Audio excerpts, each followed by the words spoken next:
Hello. Happy Christmas. Happy Christmas. These are pretty, aren't they? Do you know what they're called? They're called Christingles, and we've got a story about them later on. You know I love Christmas, and all these candles, and all the other lights as well. On your Christmas tree, for example, or on the streets when you go shopping, or the stars twinkling on a frosty night. Christmas is a celebration of light. Light coming into the world. At this time of the year, Jewish people celebrate a festival of lights. It's called Hanukkah. Come with me. In Jewish homes and synagogues, they bring out one of these, a special 9-branched candlestick called a menorah. You light one candle for every day of the 8 days of the festival. And I'll tell you the story of why it's done.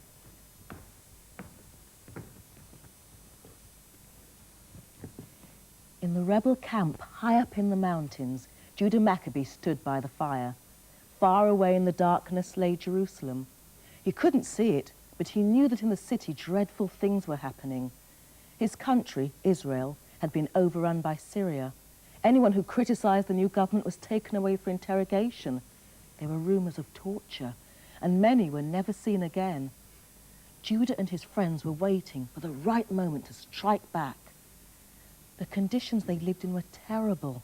Their only shelter, the dark, dank hill caves. In the winter it snowed, freezing fingers until it hurt to bend them. Rain put out the fires. In the summer, the heat and flies were unbearable. But still, people came to join the rebels. As Judah stood by the fire, there was a voice at his ear. We found a man who was being chased by soldiers. Asher, the innkeeper from Modin. Why were the soldiers after you? Are you a spy? Is this a trick? You sound just like the Syrians. That's what they do. Fire questions at you all the time, try to slip you up. Go on. In my inn, some Syrian soldiers were talking about what's happening in Jerusalem. They've completely destroyed the temple, and their next move is to get you and your followers. When the soldiers realized I was listening, they arrested me and beat me up. But I didn't tell them anything, and I managed to escape. Judah nodded. Right. Tomorrow we start working our way through the towns towards Jerusalem. They went through Modin. Disguised as hill shepherds, they wandered through the streets. Judah was horrified at what he saw. In the past, people had stopped to exchange news and have a good gossip. Now they were afraid a soldier would interpret a friendly nod as a secret code. The children sat at their lessons, taught by Syrian teachers who told them that God wasn't real and that Israel was not their country anymore and that they must think of themselves as Syrians now. Watching the children was a soldier who seemed familiar to Judah. It was Levi, who'd been a helper in the temple, but was now, he could hardly believe it, a Syrian soldier. I see the children are learning their lessons well, said Judah. Yeah, we'll have a regular army of ex-Israelites in a few years. I soon saw what Syria had to offer. Power, wealth, the chance to be top dog. Pity that can't be said of a lot round here. One side of Judah Maccabee, and they'd be off to join him. They have this thing about wanting to rule themselves and hang on to their religion. Only last week, 4 people were on trial in Jerusalem for holding an illegal prayer meeting. Terrible, said Judah, and he slipped away to round up his men. That night, Judah left Modin with 8 times as many men as he'd started out with. The news went ahead of them, so by the time they were in sight of Jerusalem, the Syrian army was just a mile away. Stand firm and be brave, Judah told his men. Whatever happens will be God's will. It was a long battle. Both sides were strong. But at last, the Israelites drove their enemies back across the plains, until the Syrians turned and fled. Judah gathered his men round him. Now for Jerusalem! But when they saw the city, their excitement faded. The place was a wilderness of lost people, burnt houses and broken walls. Worst of all was the temple. The altar was gone. The doors had fallen off their hinges. A forest of weeds clung everywhere, and the holy rooms were in ruins. Judah turned to the people who had crept out of their hiding places. We must rebuild the temple. Only then will we have really won. The Israelites worked as hard as they had fought. They tore up weeds, they scrubbed the stones and restored the broken pillars. A new altar was built. Craftsmen lovingly shaped sacred vessels and wove rich fabrics of gold and scarlet. At last, they came to relight the special temple lamp that Jews always keep lit to remind them that God is with them. But they could only find one tiny jar of oil. All the others had been smashed by the Syrians.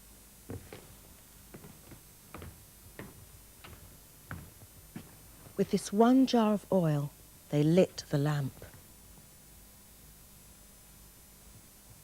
Light shone out, light in a place that had for so long known only darkness.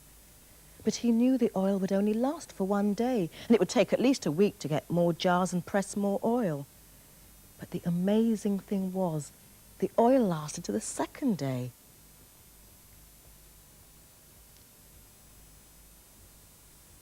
And to the third, and the fourth, and for 8 whole days, until they could get some more. And that's why Jewish people light 8 candles, one for each day of the festival, to celebrate this miracle. Oh Hanukkah, come light the menorah. Let's have a party, we'll all dance the horror. Gather round the table, we'll give you a treat. Slip on in to play with, learning what to eat. And while we are playing, the candles are burning low. One for each night they shared as we light to remind us of days long ago. One for each night they shared as we light to remind us of days long ago.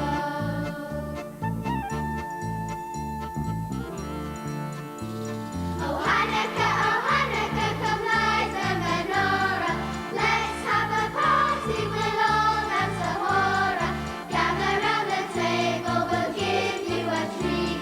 Slip on in to play with, learning what to eat.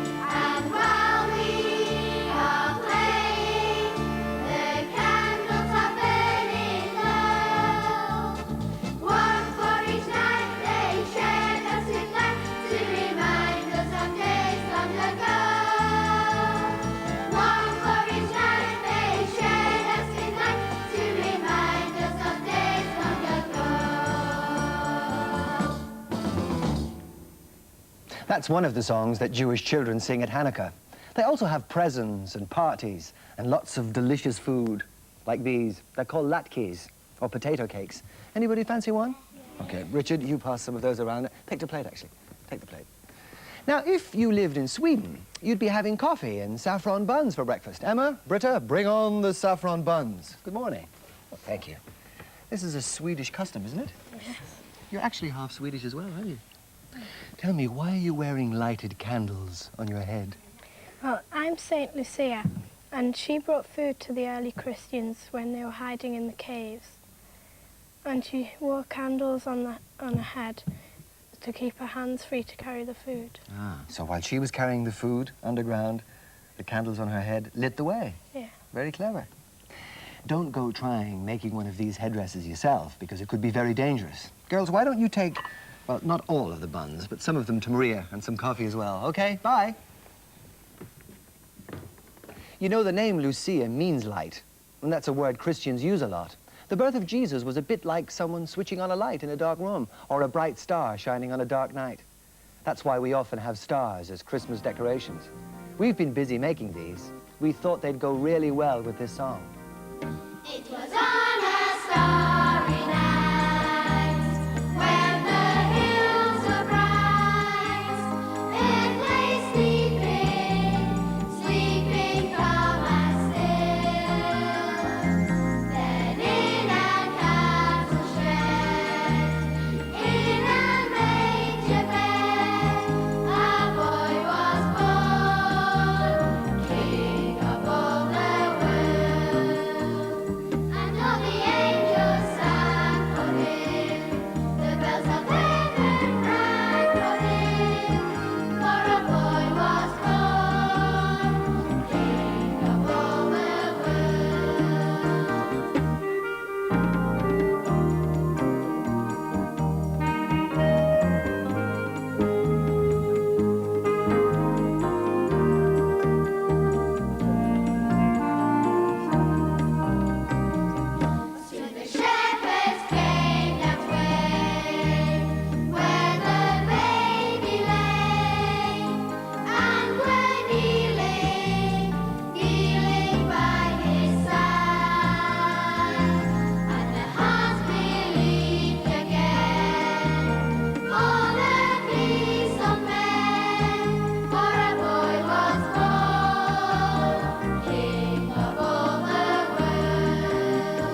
Perhaps you made one of these this year. It's a Christingle.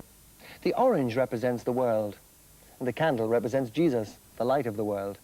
And around it are sweets and currants and nuts, and they represent the plants on the earth. Let me tell you about some children who had a little bit of trouble when it came to making their Christingles.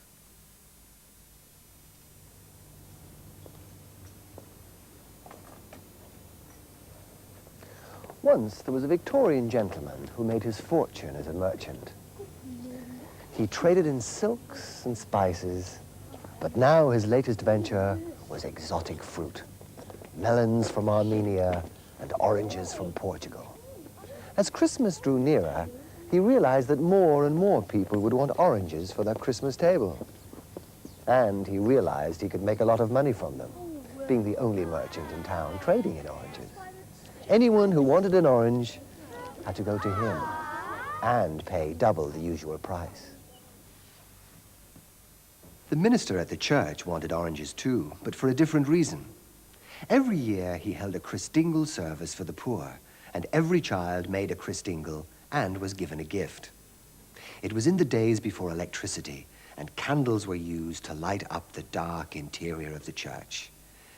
This year, though, it looked as though there would be no Christingle service, for there were no oranges in the shops, and the minister, being poor, couldn't afford the merchants' prices.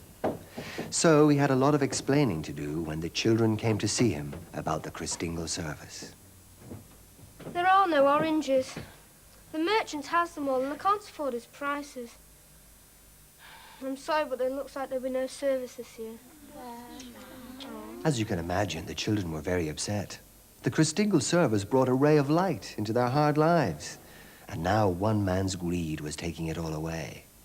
Then one child said, Let's go and ask the merchant to lower his prices. After all, it is Christmas. After all, what have they got to lose? They all trooped off to see the merchant who lived in a big house just outside of town.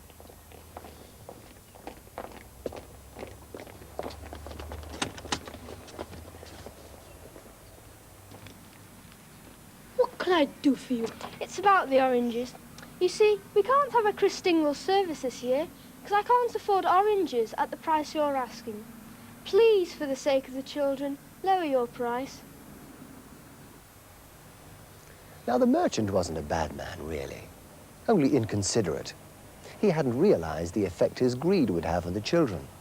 He felt terrible about this, so he said, I forgot about the Christingle service and how the church needs oranges for it.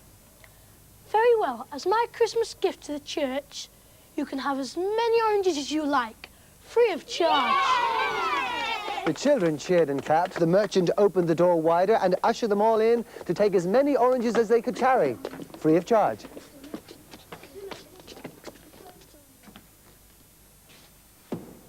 That Christmas Eve, the church was packed. In his seat, the merchant watched as the minister gave out the Christingles and saw the children's happy faces.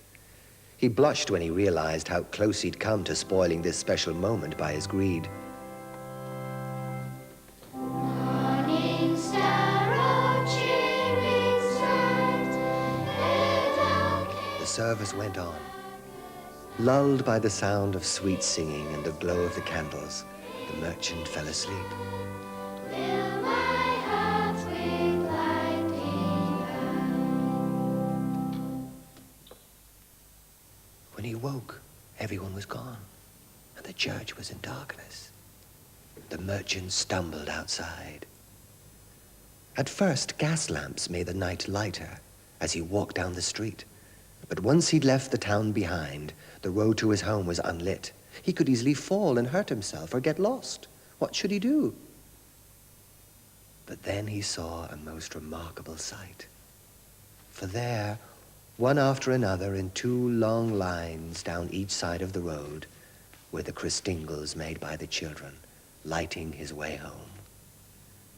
Seeing him asleep in church in return for giving the oranges to them, the children had given him the gift of light so that he could walk safely in the darkness.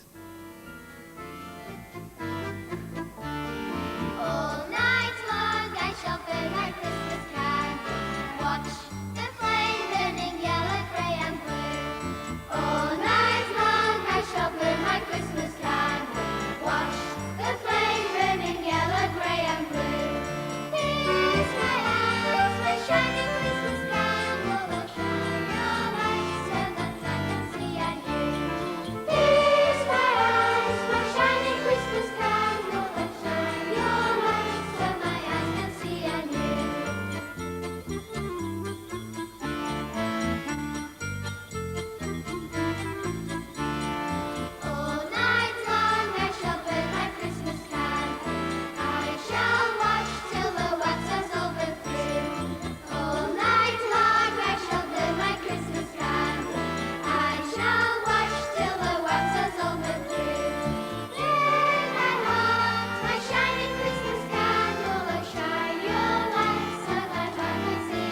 my shining Christmas candle.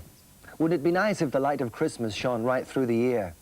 Enjoy the rest of the holiday, and don't forget, be careful with your candles. And join us in the new year for a new series of Umbrella. Sunday mornings at 9:15, starting on January the 3rd. Bye for now. Okay, this is the best bit. Blow out the candle.